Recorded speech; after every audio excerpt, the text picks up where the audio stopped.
네, 정치권 움직임은 박석영 기자와 정리를 해보겠습니다.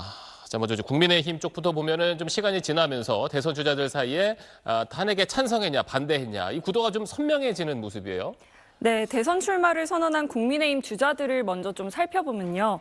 압도적 지지율을 보이는 이른바 일강 주자가 없는 가운데 탄핵 찬성파와 반대파의 구도로 갈리고 있습니다. 안철수 의원과 양향자 전 의원, 한동훈 전 대표가 찬탄파고요. 그리고 김문수 전 고용노동부 장관, 나경원 의원, 이철우 경북지사, 홍준표 전 대구시장이 반탄파입니다. 유정복 인천시장은 탄핵 표결에는 찬성했지만 탄핵에는 찬성하지 않았다는 입장입니다.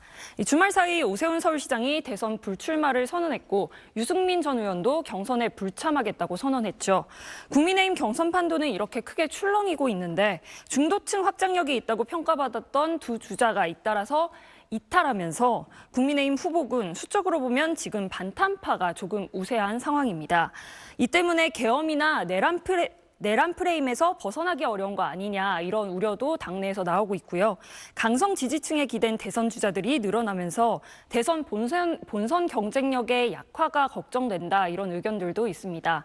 반면 찬탄파로 분류되는 안철수 의원이나 한동훈 전 대표, 현역 의원들의 지지세를 보면요. 상대적으로 당내 기반은 약하다는 평가도 받고 있습니다.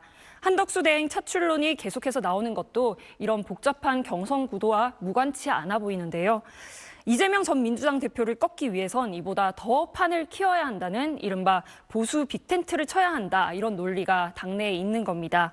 당내 일각에선 일부 친윤계 인사들이 대선 이후에 자신들이 당권 주도권을 잡기 위해서 한덕수 대행 띄우기를 카드로 뽑았다 이런 분석도 나오고 있습니다. 그리고 민주당에서도 앞서 김두관 전 지사도 봤지만 당 경선에 나가지 않겠다 이렇게 선언하는 사람들이 늘고 있는데 국민의힘과는 좀 상황이 다르다고 봐야겠죠? 네, 애초에 민주당에선 탄핵 정국에서는 조기 대선 가능성이 거론될 때 여러 대선 주자들의 출마 가능성이 점쳐졌었습니다. 그런데 김부겸 전 총리, 김영록 전남지사, 박용진 전 의원, 전재수 의원이 대선 불출마를 선택한 데 이어서 오늘은 김두관 전 경남지사가 경선 거부를 선언했고요. 또 이광재 전 강원지사도 불출마 대열에 합류했습니다. 이들 중에선 민주당의 경선 규칙에 반발해서 중도 사퇴한 주자들도 있는데요.